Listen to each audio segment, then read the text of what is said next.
Dancing on the grave की real story. असल में dancing on the grave Bengaluru में 90 के दशक में हुई एक बेहद ही रहस्यमयी मर्डर मिस्ट्री की कहानी है। इस केस में शकीरा खलीली रहस्यमय तरीके से गायब हो गई थी, जिसकी लाश को तलाशने में पूरे 3 साल लग गए और लाश मिली थी। चलिए आपको आगे ही बताते हैं कि यह लाश कहां और कब मिली थी। शकीरा खलीली मैसूर की दीवान की नातिन थी। परिवार बेहद रसूखदार था। परिवार अरबपति भी था। शकीरा के नाम पर खुद अरबों की संपत्ति थी। शकीरा भी बिजनेस से जुड़ी थी और वो बिजनेस था कंस्ट्रक्शन का। अब शकीरा के साल 1965 में अकबर मिर्जा खलीली से शादी होती है। इनकी 4 बेटियां हुई, लेकिन इसके बाद शकीरा और उनके शौहर में विवाद होने लगा। रिश्ता टूट गया। 1984 में दोनों का तलाक हो गया। इस तलाक के 2 साल बाद शकीरा ने दूसरी शादी की। अब उनकी दूसरी शादी मुरली मनोहर मिश्रा से हुई। इसी मुरली मनोहर मिश्रा की पहचान स्वामी श्रद्धानंद के नाम से भी जानी जाती थी। अब शकीरा की दूसरी शादी तो हो जाती है, लेकिन बेटियों से वो खुद को दूर नहीं कर पाती। रोजाना अपनी बेटियों को फोन कर जरूर हालचाल लेती थी। अपनी बेटियों से ज्यादा लगाव को देखकर उसके पति मुरली मनोहर मिश्रा यानी श्रद्धानंद को बहुत बुरा लगता था। उसे लगता था कि बीवी का पुराने पति से हुई बेटियों पर कुछ ज्यादा ही ध्यान है, लिहाजा वो दबाव बनाता था कि बेटियों को फोन नहीं करे, लेकिन फिर भी वो फोन करती थी। आखिर थी तो वो माँ ही। अब बात साल 1991 की आती है। उस समय शकीरा का फोन बड़ी बेटी सबा के पास नहीं आया।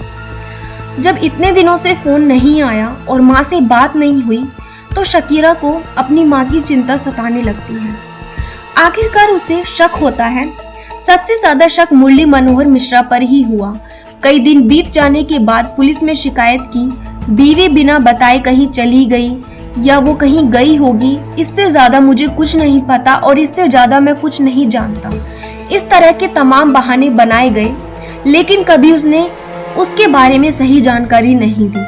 आखिरकार तमाम जांच से गुजरते हुए बेंगलुरु पुलिस को 3 साल हो जाते हैं और 3 साल वो उसी कड़ी मेहनत से इस केस की छानबीन करती है। लेकिन आखिरकार 3 साल बाद इस सच का पता लग ही जाता है। पुलिस की जांच में पता चलता है कि शकीरा की बेहद ही बेरहमी से हत्या की गई थी। असल में पहले उसे ड्रग्स दिया गया था, जिससे वो बेहोश हो गई। फिर उसकी बॉडी को एक मैट्रेस में लपेटकर ताबूत में बंद कर दिया था। इसके बाद घर के आंगन में ही कब्र खोदी। उसी कब्र में उस ताबूत को दफन कर दिया। लेकिन शकीरा को मौत देने से पहले श्रद्धानंद ने उसकी सारी प्रॉपर्टी अपने नाम करा ली थी। अब पुलिस की जांच में साल 1994 में जब ताबूत में मैट्रेस में लिपटी शकीरा का कंकाल मिला, तो उसे देखकर सभी हैरान रह गए थे। उस मैट्रेस में हजारों जगह पर नाखून से नोचने के निशान थे।